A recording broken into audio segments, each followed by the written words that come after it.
रहीम अस्सलाम वालेकुम स्टूडेंट्स हम BSN फोर्थ सेमेस्टर की सब्जेक्ट एडल्ट हेल्थ नर्सिंग 2 पढ़ रहे हैं। एडल्ट हेल्थ नर्सिंग 2 में हमने यूनिट 4 स्टार्ट किया हुआ है, कार्डियोवास्कुलर डिसऑर्डर्स। इसमें से disease number 1 coronary artery disease हमने कंप्लीट कर लिया, जो कि हमारे चैनल के प्लेलिस्ट में मौजूद है और इनका लिंक आप लोगों को इस वीडियो लेक्चर के डिस्क्रिप्शन के एंड में मिल जाएगी, वहाँ से आप स्टडी कर सकते हैं।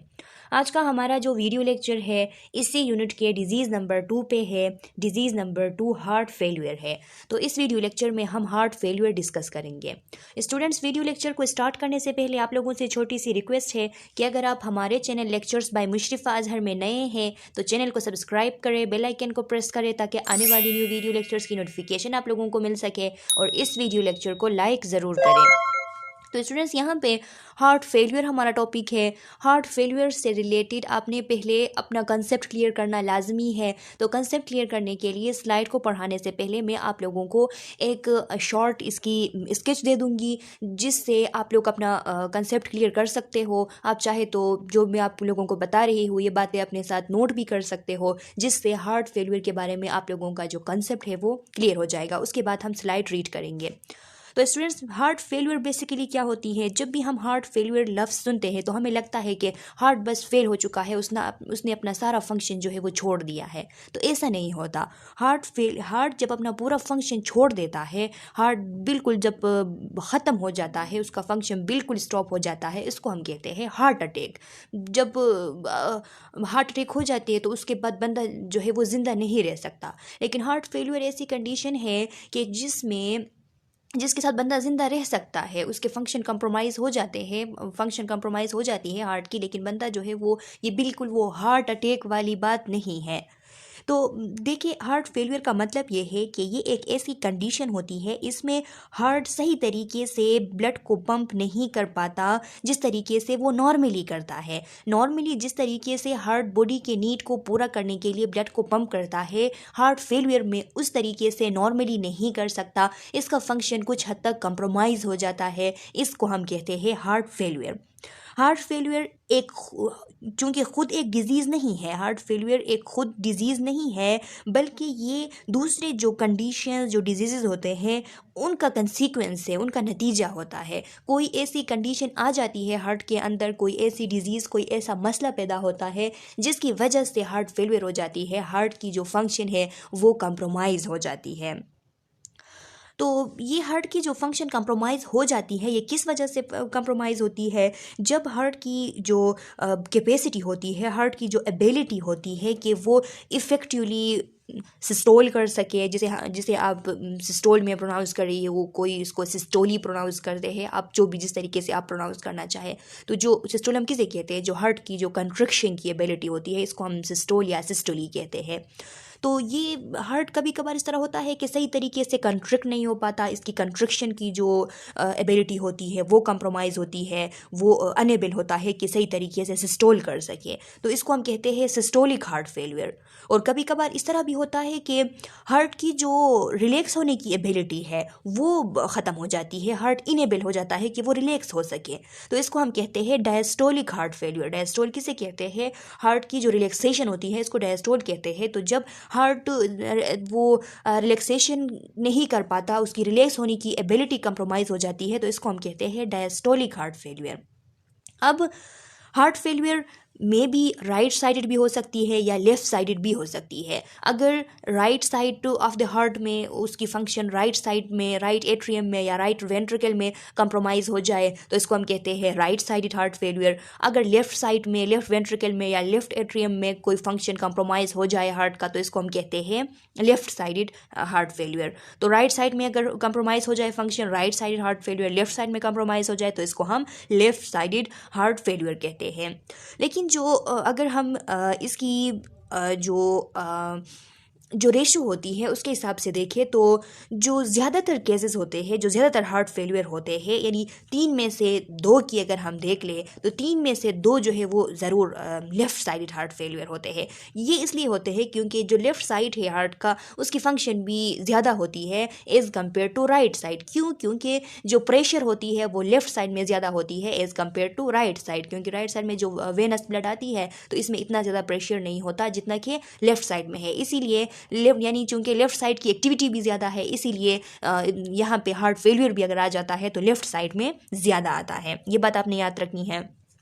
अब जो सिस्टोलिक हार्ट फेलियर होता है, मैंने आप लोगों को कहा कि जो एक सिस्टोलिक हार्ट फेलियर होता है और एक डायस्टोलिक हार्ट फेलियर होता है। तो जो सिस्टोलिक हार्ट फेलियर होता है उसमें बेसिकली होता क्या है, उसमें बेसिकली ये होता है कि जो वेंट्रिकल की जो एबिलिटी है कंट्रैक्ट होने की, तो वो एबिलिटी ऑफ कंट्रक्शन जो है वेंट्रिकल की वो कंप्रोमाइज़ हो जाती है, जिसे हम कहते हैं सिस्टोलिक हार्ट फेलियर। तो उसकी मुख्तलिफ काजेज़ हो सकते हैं। उसकी एक काज ये भी हो सकती है कि कार्डियोमायोपैथी हो गई है वो वेंट्रिकल्स में, जो जिसकी वजह से कार्डियोमायोपैथी हो गई अगर, तो फिर वो कंट्रैक्ट नहीं हो पाता। या फिर इस तरह भी हो सकती है कि हाइपरटेंशन हो सकती है, वाल्वुलर हार्ट डिजीज़ हो सकते हैं, यानी कोई हार्ट के किसी वाल्व में मसला है, बाइकस ट्राइकस्पिड में, बाइकस्पिड में, पल्मोनरी में, आयोटिक में, ये जो वाल्व है इनमें स्टेनोसिस हो सकती है। फॉर एग्जांपल स्टेनोसिस मीन्स के मैं आप लोगों को बताया था वो जो नैरोइंग होती है वाल्व की, तो इस तरह कोई मसला हो सकता है जिसकी वजह से वेंट्रिकल की जो कंट्रैक्ट होने की, कंट्रक्शन की जो एबिलिटी है वो कंप्रोमाइज़ हो जाती है। इसको हम कहते हैं सिस्टोलिक हार्ट फेलियर। अब जब वेंट्रिकल सही तरीके से कंट्रक्शन वेंट्रिकल की नहीं होगी तो फिर क्या होगा, जो हार्ट से ब्लड जो इजेक्ट होती है वो अब नहीं होगा, वो अब रिड्यूस होगी। क्योंकि जब नॉर्मल कंट्रक्शन होती है तो नॉर्मली जितना अमाउंट में ब्लड को बॉडी से इजेक्ट होना, बॉडी की तरफ इजेक्ट होना है, हार्ट से जितने अमाउंट में ब्लड को इजेक्ट होना है वो हो जाता है। लेकिन अब चूंकि कंट्रक्शन में मसला आ रहा है, कंट्रक्शन की एबिलिटी कंप्रोमाइज़ हो चुकी है, तो सही वॉल्यूम में जितने वॉल्यूम में ब्लड इजेक्ट करता है हार्ट, तो अब यहाँ पे इस प्रॉब्लम के साथ, ये जो कंट्रक्शन की एबिलिटी में प्रॉब्लम आई है, इस प्रॉब्लम के साथ उतने मकदार में ब्लड को हार्ट इजेक्ट नहीं कर सकता, तो ब्लड की जो इजेक्शन होती है हार्ट से वो रिड्यूस हो जाती है। और डायस्टोलिक हार्ट फेलियर में क्या होता है, डायस्टोलिक हार्ट फेलियर में जो वेंट्रिकल की एबिलिटी होती है रिलैक्स होने की, तो वो एबिलिटी अब कंप्रोमाइज़ हो जाती है। तो अब वेंट्रिकल की जब एबिलिटी कंप्रोमाइज़ हो जाएगी, वेंट्रिकल की ये एबिलिटी लॉस हो जाएगी कि वो रिलैक्स ना हो सके, तो इसकी वजह से क्या होगा, कार्डिक आउटपुट जो है वो रिड्यूस होगा। क्यों कार्डिक आउटपुट रिड्यूस होगा, वेंट्रिकल रिलैक्स नहीं हो पा रहे हैं, तो वेंट्रिकल में ब्लड भी अब लंग्स से जो ऑक्सीजनेटेड ब्लड आ रही होती है पल्मोनरी वेन के थ्रू वो एट्रिया में आती है, एट्रिया से अब वेंट्रिकल रिलैक्स नहीं हो रहे हैं तो रिलैक्स वो वेंट्रिकल में कम ब्लड जाएगा। तो वेंट्रिकल में अगर ब्लड है कम तो फिर उसकी आउटपुट किस तरह ज़्यादा हो सकती है, क्योंकि उसकी रिलैक्स होने की एबिलिटी अब कंप्रोमाइज़ है, तो उसमें ब्लड सही से आ नहीं रही, जब आ नहीं रही तो बाहर भी नहीं जा सकती। तो इसीलिए इसकी वजह से क्या होता है, जो आउटपुट होती है, कार्डिक आउटपुट होती है वो रिड्यूस हो जाती है। अब डायस्टोलिक जो हार्ट फेलियर है, इसकी काजेज़ अगर हम देख ले तो इसकी काज भी हाइपरटेंशन हो सकती है। हाइपरटेंशन हो गई, बार बार हार्ट ने काम कर दिया, अब थक गया है, उसमें मसला आ गया बहुत ज़्यादा काम करने की वजह से। या हाइपरट्रोफी हो सकती है, वेंट्रिकल्स में हाइपरट्रोफी आ गई, हाइपरट्रोफी की वजह से अब वो सही तरीके से फंक्शन नहीं कर पा रहे हैं, वो सही तरीके से अब रिलैक्स नहीं हो पा रहे हैं, तो ये भी एक वजह हो सकती है।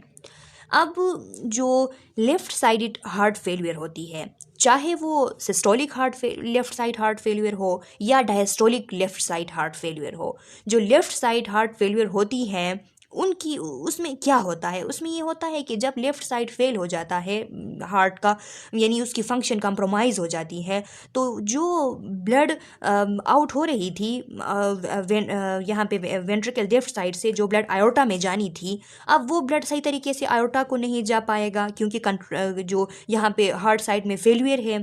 तो अगर डायस्टोलिक फेलियर है तब भी क्या होगा, जो कार्डिक आउटपुट है वो रिड्यूस आएगी। अगर सिस्टोलिक फेलियर है तो कंट्रक्शन में मसला है, तब भी ब्लड इजेक्ट नहीं हो पाएगा। तो दोनों जो काजेज़ है, सिस्टोलिक हो गया या डायस्टोलिक हो गया, इन दोनों में मसला ये होगा कि वेंट्रिकल से ब्लड आयोटा में नहीं जा पाएगा, वेंट्रिकल में ही ब्लड थोड़ा सा जाएगा लेकिन सही जितने अमाउंट में जाना है वो नहीं जाएगा। तो हार्ट की ये जो वेंट्रिकल्स है इसमें ब्लड जमा हो जाएगी। जब इस वेंट्रिकल में ब्लड जमा हो जाएगी तो फिर क्या होगा कि यहाँ पे जो वेंट्रिकल से ब्लड दोबारा से एट्रियम में चली जाएगी, क्योंकि यहाँ पे जमा हो रहा है ना, तो जमा हो रहा है तो वेंट्रिकल में तो इतना जगह नहीं है, तो वो इस जो बाइकस्पिड वाल्व है जिसे हम मिट्रल वाल्व कहते हैं, तो उसके थ्रू दोबारा एट्रियम में चला जाएगा।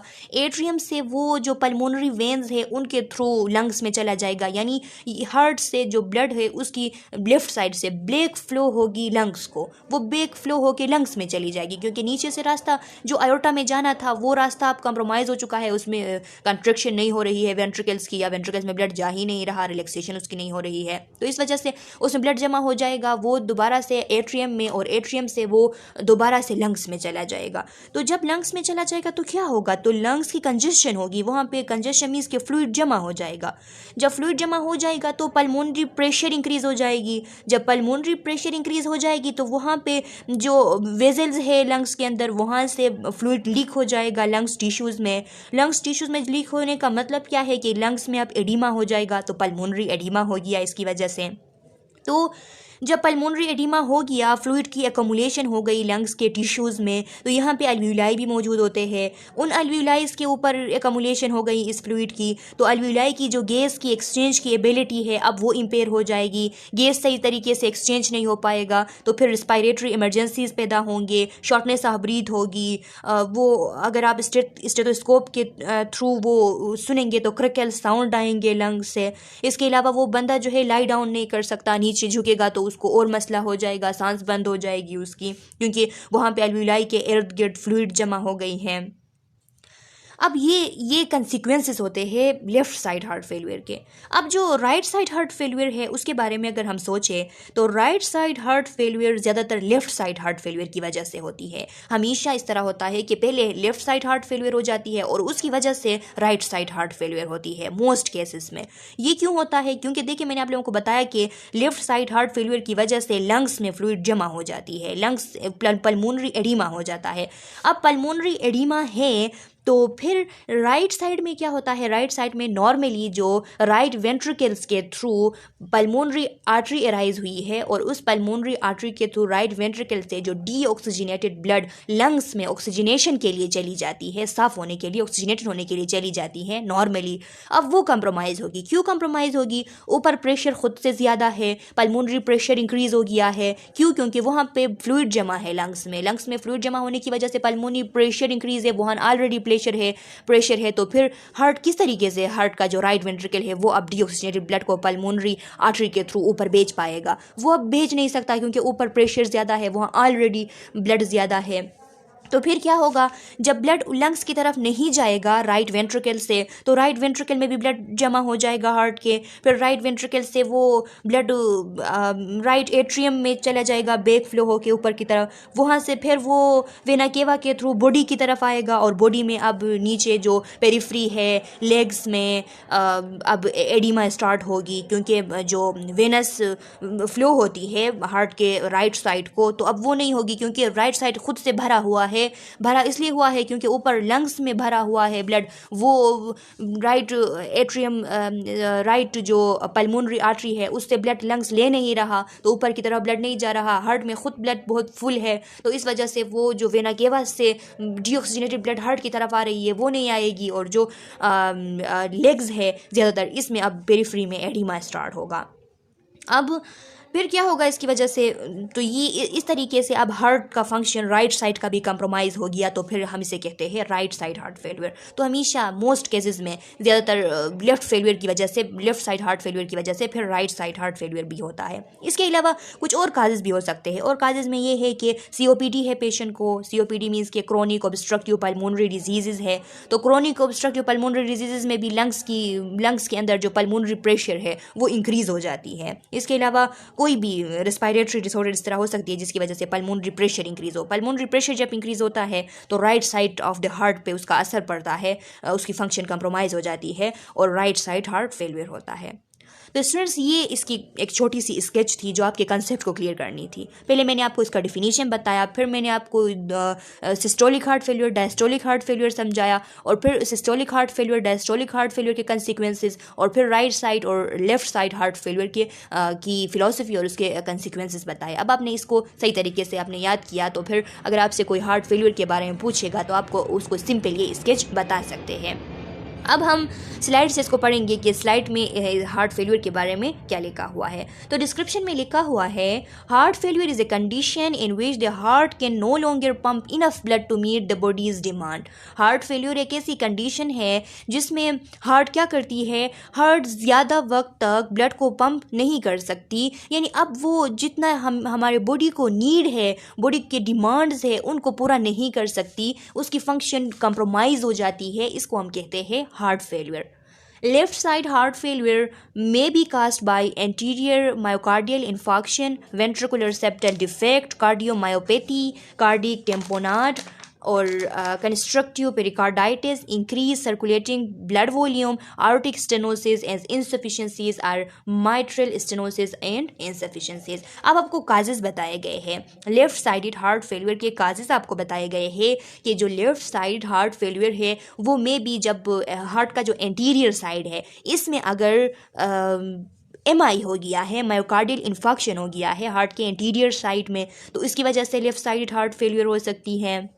या फिर वेंट्रिकुलर सेप्टल डिफेक्ट हो सकती है। वेंट्रिकुलर सेप्टल डिफेक्ट किसे कहते हैं, जो हार्ट के 2 वेंट्रिकल होते हैं उनके बीच में जो दीवार है, यानी हार्ट के दोनों लेफ्ट और राइट साइड के बीच में जो दीवार है उसे सेप्टम कहते हैं। वो एक वाल है, उसको सेप्टम कहते हैं।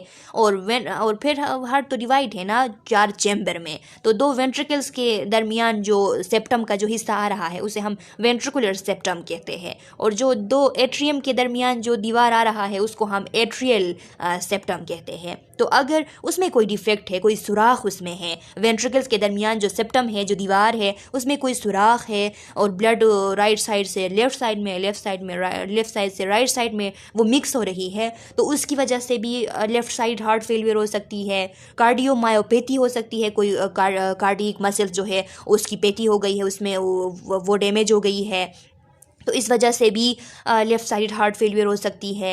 कार्डियक टेम्पोनाड हो सकता है। कार्डियक टेम्पोनाड किसे कहते हैं, कार्डियक टेम्पोनाड जब ये हार्ट की जो उर्दू में हम कहते हैं टेम्पोनाड को कि चिपकना, यानी हार्ट जब चिपक जाती है, वो बाहर से कोई ऐसा फोर्स होता है कि वो हार्ट को चिपक देती है, हार्ट को जो है कंप्रोमाइज़ कर देती है, उसको चिपका देती है, उसको बाहर फैलने सही तरीके से पंप करने नहीं देती है, तो इस कंडीशन को हम कहते हैं कार्डियक टेम्पोनाड।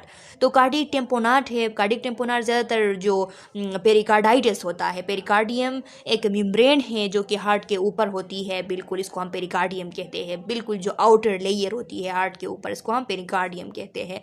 तो ये जो पेरिकार्डियम में जब इन्फ्लेमेशन हो जाती है उसे पेरिकार्डाइटिस कहते हैं, और पेरिकार्डाइटिस की वजह से ज़्यादातर कार्डियक टेम्पोनाड होता है, उसमें इन्फ्लेमेशन है तो वो हार्ट को अंदर की तरफ इस तरह घसीट देती है, अंदर की तरफ उसको चिपका देती है, तो इसको कार्डियक टेम्पोनाड कहते हैं। तो अगर कार्डियक टेम्पोनाड है तो जाहिर सी बात है कि हार्ट की रिलैक्सेशन की एबिलिटी अब कंप्रोमाइज़ होगी, यानी डायस्टोलिक हार्ट फेलियर होगा, जिसकी वजह से लेफ्ट साइड हार्ट फेलियर हो सकती हैं।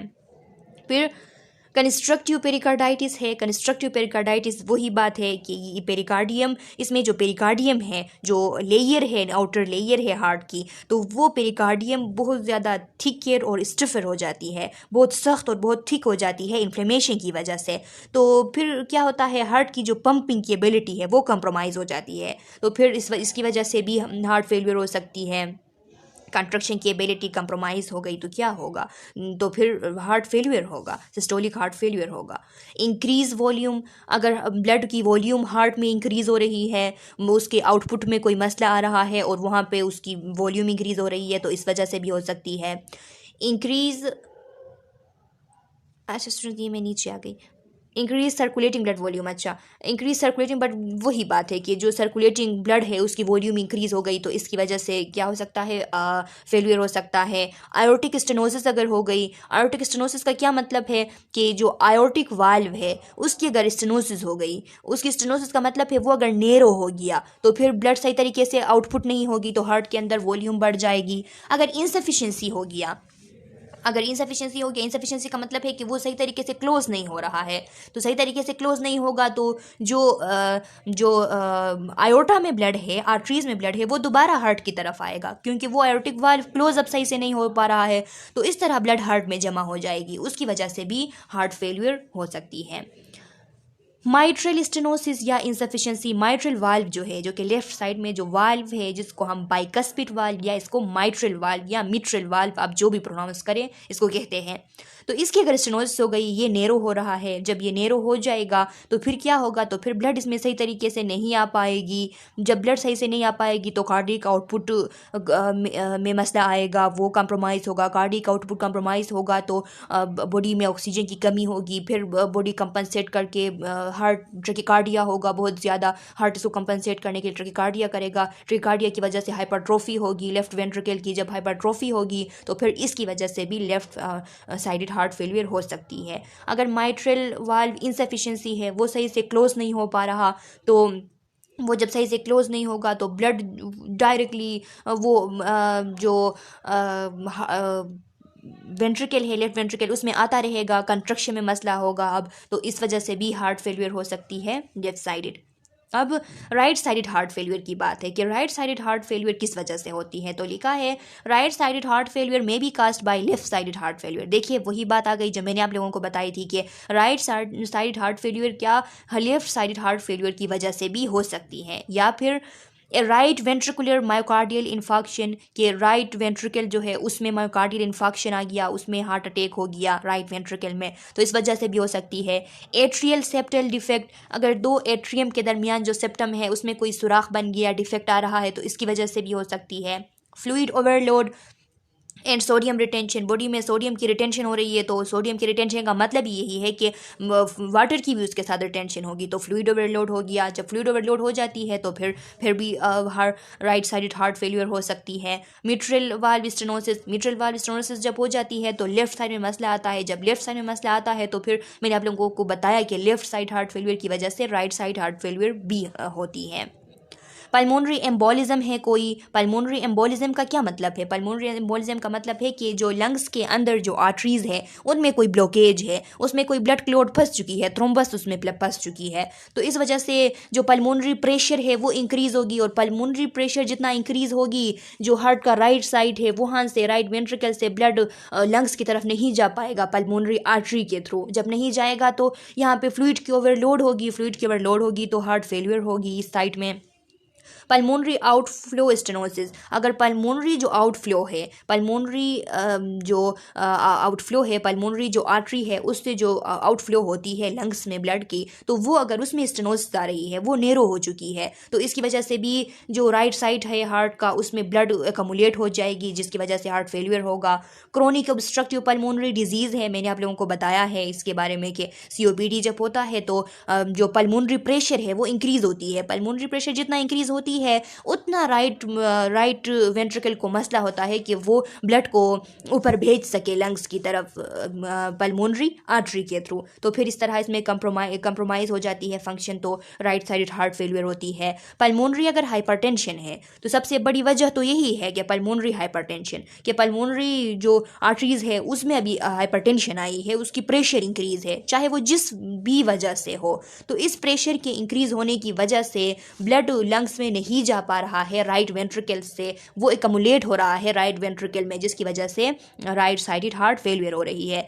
यहाँ पे ब्रैकेट्स के अंदर लिखा है कोर पल्मोनेल, तो स्टूडेंट्स ये कोर पल्मोनेल जो है इसी की वजह से पल्मोनरी हाइपरटेंशन होती है। तो ये कोर पल्मोनेल जो है वो क्या है, तो ये जब हार्ट के स्ट्रक्चर में कोई अल्टरेशन आ गई या हार्ट के फंक्शन में कोई अल्टरेशन आ गई, फॉर एग्जांपल जो राइट वेंट्रिकल है हार्ट की, इसमें हाइपरट्रोफी हो गई है या इसकी डायलेशन हो गई है, या फिर इसके फंक्शन में कोई मसला आ गया है किसी भी डिसऑर्डर की वजह से, तो फिर इसको कहते हैं कोर पल्मोनेल। इस कोर पल्मोनेल की वजह से, वेंट्रिकल की हाइपरट्रोफी की वजह से या वेंट्रिकल के फंक्शन की कोई ख़राबी की वजह से पल्मोनरी हाइपरटेंशन होती है, क्योंकि उसमें प्रेशर अब ज़्यादा आता है, क्योंकि ब्लड कम जमा हो रहा है तो प्रेशर खुद ब खुद बढ़ जाता है।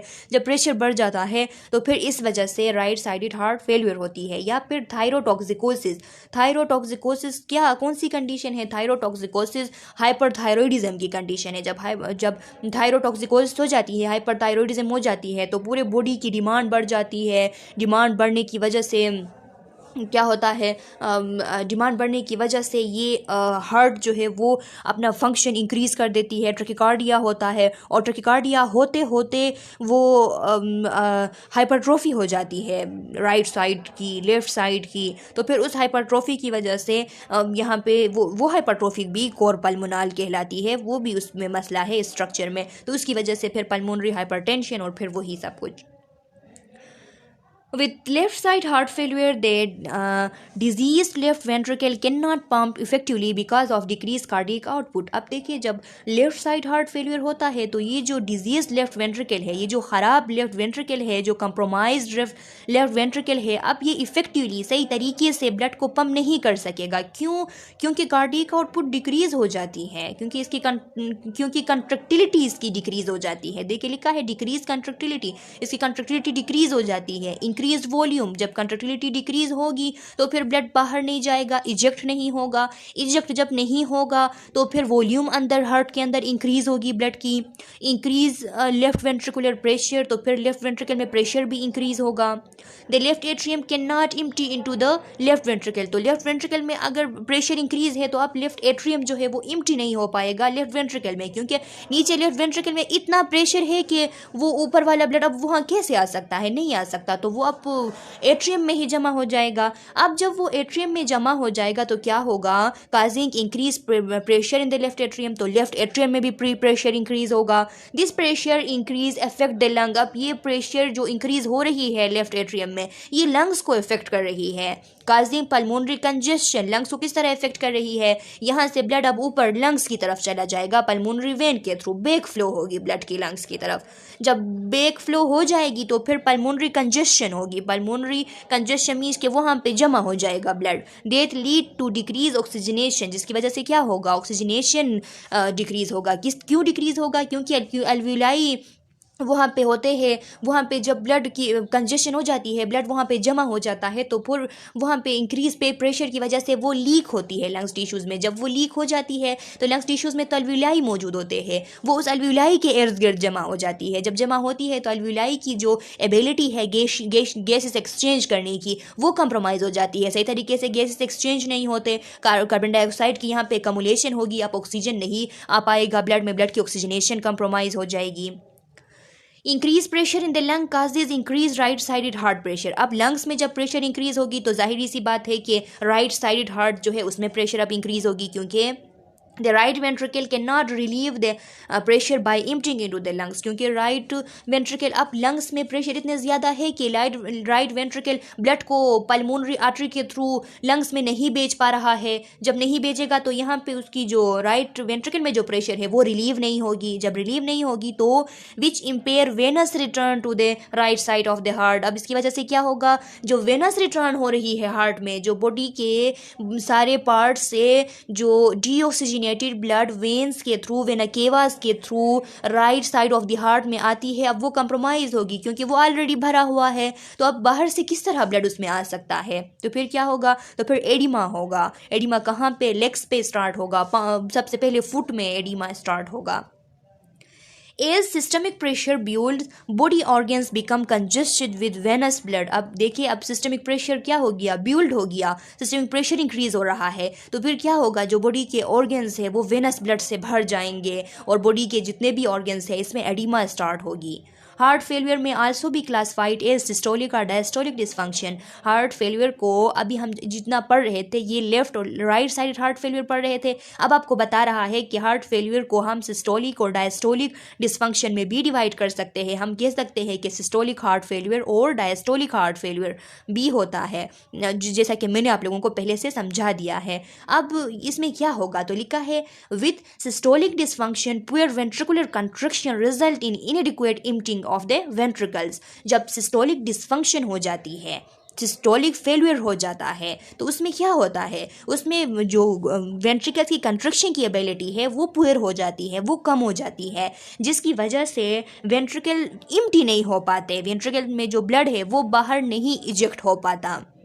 with diastolic dysfunction means with diastolic heart failure, reduced ventricular compliance result in increased resistance to ventricular filling. अब इसमें क्या होता है, जब डायस्टोलिक डिस्फंक्शन होगी, रिलैक्सेशन की एबिलिटी कंप्रोमाइज होगी हार्ट की, तो फिर ये जो वेंट्रिकल्स की जो कंप्लियंसिस था कि इसमें ब्लड फिलिंग हो रही थी, अब वो ब्लड फिलिंग नहीं होगी, अब सही तरीके से ब्लड उसमें नहीं आएगी जितना पहले अमाउंट, जितने अमाउंट में ब्लड पहले वेंट्रिकल्स में आती थी नॉर्मली, अब उतने अमाउंट में ब्लड नहीं आ सकती क्योंकि इसकी रिलैक्सेशन की एबिलिटी कंप्रोमाइज हुई है।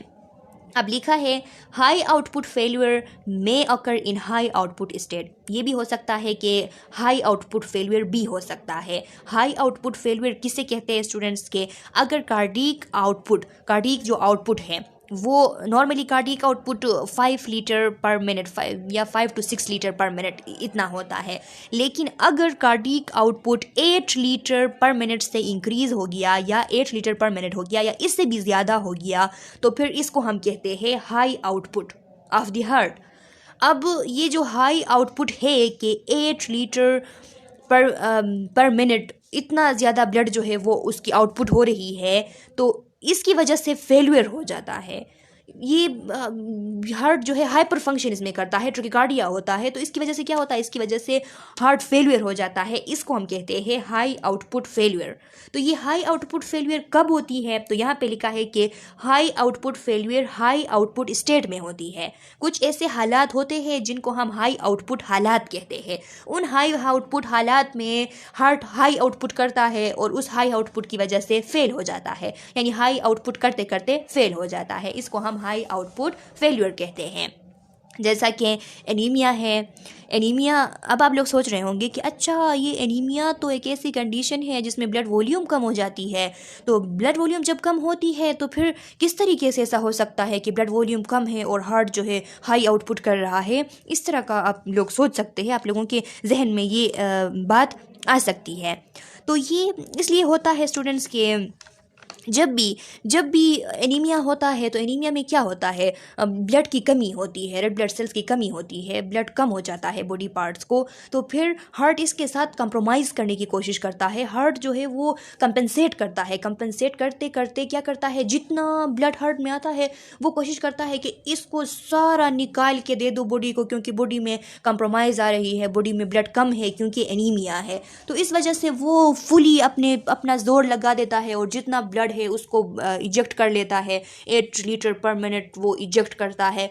ट्रैकिकार्डिया होती है, इतने जब इजेक्शन इतना ज़्यादा हो जाता है तो उसकी वजह से जाके हार्ट फेलियर हो जाती है, तो इसलिए हम कहते हैं कि ये जो एनीमिया है ये हाई आउटपुट स्टेट है। इसके अलावा प्रेगनेंसी हाई आउटपुट स्टेट है। प्रेगनेंसी में क्या होता है, बच्चे को भी ब्लड चाहिए, अब जो मदर है उसमें डिमांड ज़्यादा है ब्लड की, ऑक्सीजन की डिमांड ज़्यादा है, ब्लड की डिमांड ज़्यादा है, क्योंकि बच्चा भी वो उसको भी एनर्जी मिल रही है, उसकी ग्रोविंग हो रही है, डेवलपमेंट हो रही है, तो माँ कमज़ोर हो जाती है और उसको ब्लड ज़्यादा मकदार में चाहिए होती है। तो फिर क्या होता है, तो फिर इसमें भी हार्ट कंपनसेट करने के लिए वो हाई आउटपुट कर देता है और उसकी वजह से फेलियर हो जाती है। तो इसीलिए ये जो प्रेगनेंसी है ये भी एक हाई आउटपुट स्टेट है। थायरोटॉक्सिकोसिस है, यानी हाइपरथायरॉयडिज्म हो गया है, तो बॉडी में मेटाबॉलिज्म हाइपर मेटाबॉलिक स्टेट है। हाइपर मेटाबॉलिक स्टेट के लिए ऑक्सीजन की कंजम्पशन भी उतनी ही चाहिए होती है, तो जितना ज़्यादा हार्ट कंपनसेट करने की कोशिश करेगा उतना वो आउटपुट देगा, और जितना ज़्यादा वक्त तक वो इस तरह हाई आउटपुट देगा तो फेल हो जाएगा। बेरी है, बेरी क्या है, बेरी एक कंडीशन है जिन लोगों में विटामिन B1 की, जिसे हम थायमीन कहते हैं, विटामिन B1 को थायमीन की जब कमी हो जाती है तो उन लोगों में बेरी नाम की एक बीमारी पैदा होती है। ये बेरी 2 किस्म की होती है, एक को हम कहते हैं वेट बेरी और एक को हम कहते हैं ड्राई बेरी। अब जो वेट बेरी होती है ये कार्डियोवास्कुलर सिस्टम को इफ़ेक्ट करती है, और जो ड्राई बेरी होती है वो नर्वस सिस्टम को इफ़ेक्ट करती है। तो हमारा यहाँ पे काम वेट बेरी से है। तो वेट बेरी किस तरीके से वो क्या करती है, तो जब एक्सट्रीम केसेस होते हैं, स्टार्ट में जब बेरी स्टार्ट होती है तो इतना ज़्यादा नहीं होता, लेकिन वेट बेरी अगर एक्सट्रीम केसेस पे पहुंच जाती है तो एक्सट्रीम केसेस में ये हार्ट फेलियर काज करती है। किस तरीके से हार्ट फेलियर काज करती है, ये जो हार्ट के अंदर प्रीलोड है उसको इंक्रीज़ कर देती है। जब हार्ट की प्रीलोड इंक्रीज़ हो जाती है तो मायोकार्डियल डिसफंक्शन हो जाती है। जब बहुत ज़्यादा प्रीलोड इंक्रीज़ होगी ना स्टूडेंट्स, तो मायोकार्डियल डिसफंक्शन हो जाएगी, जिसकी वजह से हार्ट फेलियर होती है। तो अब शायद आप लोगों में से बहुत से स्टूडेंट्स मेरे ऐसे होंगे कि आप लोगों को प्री लोड और आफ्टर लोड का पता होगा, लेकिन कुछ ऐसे भी हो सकते हैं कि उनकी कंसेप्ट प्री लोड और आफ्टर लोड से रिलेटेड क्लियर ना हो। तो इसीलिए थोड़ा आप लोगों को इसका समझा देती हूँ। ये जो नॉर्मल ये जो प्री लोड और आफ्टर लोड का मैं आप लोगों को बता रही हूँ स्टूडेंट्स, ये नॉर्मल इसकी फिजियोलॉजी है हार्ट की, कि उसमें प्री लोड और आफ्टर लोड होती है। प्री लोड क्या है? प्री लोड को हम इस तरह डिफाइन करते हैं कि the force that stretch the cardiac muscles prior to contraction. Means के हार्ट की वो फोर्स है कि वो हार्ट को स्ट्रेच कर देती है। हार्ट की स्ट्रेचिंग जो होती है कंट्रैक्शन से पहले, उसको हम कहते हैं प्रीलोड। कंट्रैक्शन से पहले हार्ट की जो स्ट्रेचिंग होती है, इसको हम कहते हैं प्रीलोड। ये क्या है? इसको हम एंड डायस्टोलिक वॉल्यूम भी कहते हैं प्रीलोड को। क्या होता है कि रिलैक्सेशन के बाद जब हार्ट की जब कंट्रैक्शन से पहले जब रिलैक्सेशन होती है, तो जितने प्रेशर से जितने वॉल्यूम में ब्लड उस वेंट्रिकल में आ जाती है, तो इसको हम कहते हैं प्रीलोड। क्योंकि इसकी वजह से इस स्ट्रेचिंग की वजह से हार्ट मसल की कंट्रैक्शन से पहले जो स्ट्रेचिंग होती है, इसकी वजह से क्या होता है, वेंट्रिकल्स ब्लड से भर जाते हैं। तो इसको हम कहते हैं प्रीलोड। और प्रीलोड के लिए ये बात याद रखें कि प्रीलोड डायस्टोली के दौरान होता है। जब भी डायस्टोली होती है, हार्ट की रिलैक्सेशन होती है, तो इसमें प्रीलोड होता है। और आफ्टर लोड क्या है? आफ्टर लोड को हम इस तरह डिफ़ाइन करते हैं कि आफ्टर लोड वो अमाउंट ऑफ प्रेशर है हार्ट जो कि हार्ट को चाहिए होती है कि जिसके थ्रू वो ब्लड को वेंट्रिकुलर कंट्रैक्शन के थ्रू इजेक्ट कर सके। वेंट्रिकुलर कंट्रैक्शन के थ्रू सिस्टोली के दौरान जो ब्लड की इजेक्शन होती है हार्ट से, उस इजेक्शन के लिए जो प्रेशर चाहिए होती है, उसको कहते हैं आफ्टर लोड। तो ये बात याद रखिए कि आफ्टर लोड सिस्टोली के दौरान होती है। जब हार्ट की कंट्रैक्शन हो रही होती है, उस कंट्रैक्शन के दौरान जो ब्लड इजेक्ट होके आयोटा में और पल्मोनरी, यानी लेफ्ट वेंट्रिकल से आयोटा में और राइट वेंट्रिकल से पल्मोनरी आर्टरी में चली जाती है, तो इसको कहते हैं आफ्टर लोड। तो यहाँ पे बात हो रही थी बेरी की। जो वेट बेरी है वो क्या करती है, वो इंक्रीज़ कर देती है प्री लोड को। तो प्री लोड जब इंक्रीज़ हो जाती है, तो इस प्री लोड के इंक्रीज़ होने की वजह से जो वॉल्यूम है ब्लड की रिलैक्सेशन के दौरान हार्ट में फिल होने की, जो ब्लड की वॉल्यूम है वो ज़्यादा हो जाएगी। जब हार्ट में ज़्यादा वॉल्यूम का ब्लड आ जाएगा, तो फिर इससे हार्ट फेलियर काज होता है। इसीलिए हम कहते हैं कि बेरी जो है वो हार्ट फेलियर काज करती है। और कौन सा हार्ट फेलियर काज करती है? हाई आउटपुट फेलियर काज करती है। हाई आउटपुट फेलियर काज करने का मतलब ये है कि अब बेरी की वजह से प्रीलोड ज़्यादा होगी। प्रीलोड जितना ज़्यादा होगी उतना ज़्यादा ब्लड हार्ट में आ जाएगा। जितना ज़्यादा ब्लड हार्ट में आ जाएगा, उतने ज़्यादा ब्लड की आउटपुट होगी। तो क्या हुआ? हाई आउटपुट हुआ। और बेरी को हम हाई आउटपुट स्टेट इसलिए कहते हैं क्योंकि इसकी वजह से हाई आउटपुट होती है। और दूसरी यहाँ पे एक और हाई आउटपुट स्टेट है जिसका नाम है आर्टेरियो वेनस फिस्चुला। तो फिस्चुला का मैंने 3rd सेमेस्टर में बहुत ज़्यादा आप लोगों को एचएन में पढ़ाया है। बहुत हमने पढ़ा था कि फिस्चुला किसे कहते हैं? जो दो ऑर्गन की, दो पार्ट्स की जब आपस में एबनॉर्मल कनेक्शन हो जाती है, तो इसको हम फिस्चुला कहते हैं। अब यहाँ पे क्या कह रहा है? आर्टेरियो वेनस फिस्चुला, मतलब ये कि इरेगुलर या एबनॉर्मल कनेक्शन हो जाती है आर्टरी और वेन की। तो इससे क्या होता है? जब आर्टरी और वेन की इरेगुलर एबनॉर्मल कनेक्शन हो जाती है, इसकी पिक्चर भी मैं कम्युनिटी में आप लोगों के साथ शेयर करूंगी। जब हो जाती है तो लार्ज अमाउंट में जो आर्टीरियल ब्लड है वो मूव कर जाती है लेफ्ट, यानी जो आर्टीरियल ब्लड का मतलब क्या है? जो लेफ्ट साइड की जो सर्कुलेशन है वो मूव कर जाती है राइट साइड की सर्कुलेशन में, यानी राइट साइड में चली जाती है, वेन में चली जाती है, वेन्स में चली जाती है आर्टरीज के थ्रू। तो फिर क्या होता है इसकी वजह से? जितना ज़्यादा ब्लड लेफ़्ट साइड में चला जाएगा वो प्रीलोड को उतना ही इंक्रीज़ करेगा। क्यों? क्योंकि लेफ़्ट साइड का जो राइट साइड का जो वर्क होता है यानी वो डायस्टोल के दौरान, तो उसमें जो जितना ज़्यादा आप देखें आर्टरीज से भी ब्लड जो है वो वेनस में चली जा रही है, तो वेनस जो सर्कुलेशन है वो बहुत ज़्यादा इंक्रीज़ हो रही है। और जितना वेनस ब्लड इंक्रीज़ होगा उतना ज़्यादा ब्लड हार्ट में आएगा रिलैक्सेशन के दौरान, डायस्टोल के दौरान, तो प्रीलोड उतना ही ज़्यादा होगा। और जितना प्रीलोड ज़्यादा होगा उतना कार्डिक आउटपुट ज़्यादा होगा, और जितना कार्डिक आउटपुट ज़्यादा होगा तो इस हाई कार्डिक आउटपुट की वजह से हार्ट फेलियर होगा। तो ये कार्डिक आउटपुट को ज़्यादा कर देती है, इंक्रीज़ कर देती है, इसलिए हम इसको हाई आउटपुट स्टेट कहते हैं, और इसकी वजह से हाई आउटपुट फेलियर हो जाती है। लिखा है high output failure result in high cardiac output lead to ventricular dysfunction, कि हाई आउटपुट फेलियर तब होती है जब हाई आउटपुट की वजह से, हाई आउटपुट जब होती रहती है तो विद द टाइम इसकी वजह से वेंट्रिकुलर डिसफंक्शन हो जाती है, वेंट्रिकल्स अपने काम छोड़ देते हैं। Despite increase cardiac output the heart is unable to meet the body increase metabolic need. इस हाई आउटपुट की वजह से भी, इतना ज़्यादा हाई आउटपुट होता है लेकिन इसकी वजह से भी, इसके बावजूद भी हार्ट जो है वो बॉडी के नीड्स को पूरा नहीं कर पाता, तो उसमें हाइपरट्रोफी होती जाती है। तो इस वजह से आखिरकार वो फेलियर हो जाती है, उसमें कंप्रोमाइज़ आ जाता है फंक्शन में, जिसको हम कहते हैं हार्ट फेलियर। तो स्टूडेंट्स मेरे ख्याल से काफ़ी है यहाँ तक। हार्ट फेलियर से रिलेटेड आप लोगों का कंसेप्ट क्लियर हो चुका है। अगर कोई प्रॉब्लम है, अगर कोई मसला है, अगर कोई भी छोटा सा भी कोई कन्फ्यूजन है इसमें, तो कमेंट सेक्शन में अपना क्वेश्चन डाल ले। मैं नेक्स्ट वीडियो लेक्चर में जब इसके साइंस सिम्टम्स पढ़ाऊंगी तो तब आप लोगों के क्वेश्चन का आंसर करूंगी। तब तक के लिए अल्लाह हाफिज़।